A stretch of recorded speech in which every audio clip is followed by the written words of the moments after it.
এবার বদলে গেল বিপিএল এর নিলামের নিয়ম। আগে থেকে থাকবে না মূল্য নির্ধারণ। দেশি খেলোয়াড়দের জন্য ব্যয় করা যাবে 4.5 কোটি টাকা। এছাড়াও বিদেশি খেলোয়াড়দের জন্য নেই নির্ধারিত মূল্য।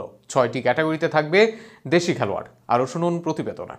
বাংলাদেশ প্রিমিয়ার লিগের 2025-26 মৌসুমকে সামনে রেখে ঘোষণা করা হয়েছে বহুল প্রতীক্ষিত দেশি খেলোয়াড়দের নিলামের নিয়মাবলী। বিপিএল এর গভর্নিং কাউন্সিলের প্রকাশিত নির্দেশনায় জানানো হয়েছে, এবার নিলামে দেশি ক্রিকেটারদের ভাগ করা হয়েছে 6টি ভিন্ন ক্যাটাগরিতে, যেখানে সর্বোচ্চ মূল্যমান নির্ধারিত হয়েছে 50 লক্ষ টাকা। নির্ধারিত ক্যাটাগরি ও তাদের মূল্যমান অনুযায়ী এ ক্যাটাগরি 50 লক্ষ টাকা, বি ক্যাটাগরি 35 লক্ষ টাকা, সি ক্যাটাগরি 22 লক্ষ টাকা, ডি ক্যাটাগরি 18 লক্ষ টাকা, ই ক্যাটাগরি 14 লক্ষ টাকা, এফ ক্যাটাগরি 11 লক্ষ টাকা। নিলামে বিড বৃদ্ধির ধারা অনুযায়ী এ ক্যাটাগরির খেলোয়াড়দের প্রতি বিডে বৃদ্ধি পাবে 5 লক্ষ টাকা করে।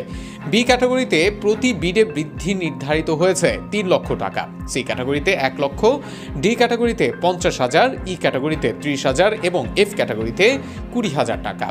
দেশি খেলোয়াড়দের ক্ষেত্রে দল গঠনের নিয়মেও এসেছে কিছু গুরুত্বপূর্ণ পরিবর্তন। প্রতিটি ফ্র্যাঞ্চাইজিকে নিলাম থেকে অন্তত 13 জন দেশি খেলোয়াড় দলে নিতে হবে।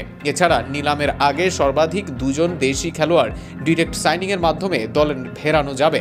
সব মিলিয়ে একটি দলে সর্বাধিক 16 জন দেশি ক্রিকেটার রাখার অনুমতি থাকবে। দেশি খেলোয়াড়দের জন্য প্রতিটি দলের বাজেট বা পার্টস নির্ধারণ করা হয়েছে 4.50 লক্ষ টাকা, যা শুধুমাত্র নিলামের জন্য প্রযোজ্য। ডিরেক্ট সাইনিংয়ের ব্যয় এই বাজেটের বাইরে গণ্য হবে। বিপিএল গভর্নিং কাউন্সিল জানিয়েছে, এই নতুন কাঠামোর লক্ষ্য হলো দেশি ক্রিকেটারদের বাজার মূল্যকে আরও স্বচ্ছ ও প্রতিযোগিতামূলক করা। পাশাপাশি নতুন খেলোয়াড়দের জন্য সমান সুযোগ তৈরি করবে এই সিস্টেম। সূত্র বলছে 17 তারিখ নয় বরং 21 তারিখ হতে পারে এবারের নিলাম।